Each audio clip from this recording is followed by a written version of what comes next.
Naaresto ng Mountain Province PNP ang number 5 Regional Most Wanted Person ng CIDG Regional Forensic Unit CAR sa isinagawang operasyon. Patrolwoman Jomalyn Kakanindin sa balita.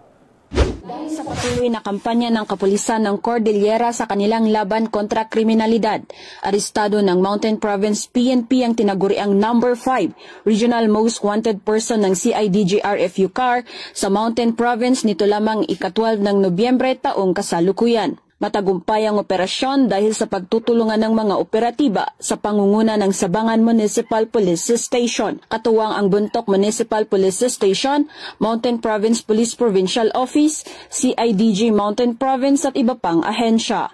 Arestado ang akusado sa bisa ng warrant of arrest sa paglabag sa Republic Act 9165 o mas kilalang Comprehensive Dangerous Drugs Act of 2002 na inihain laban sa kanya sa Muntinlupa na walang inrekomendang piyansa. Matapos basahan ng kanyang mga karapatan sa salitang kanyang naiintindihan, dinala ang narestong individual sa tanggapan ng pulisya para sa tamang dokumentasyon at wastong disposisyon bago i-turn over sa kinauukulang hukuman. Ang matagumpay na pag-aresto ay bunga ng koordinasyon, dedikasyon at patuloy na pagsisikap ng kapulisan ng Cordillera upang maihatid sa hustisya ang mga taong may kinakaharap na kaso at may mga sala sa batas upang mapanatili ang kapayapaan at kaayusan ng rehiyon tungo sa isang bagong Pilipinas.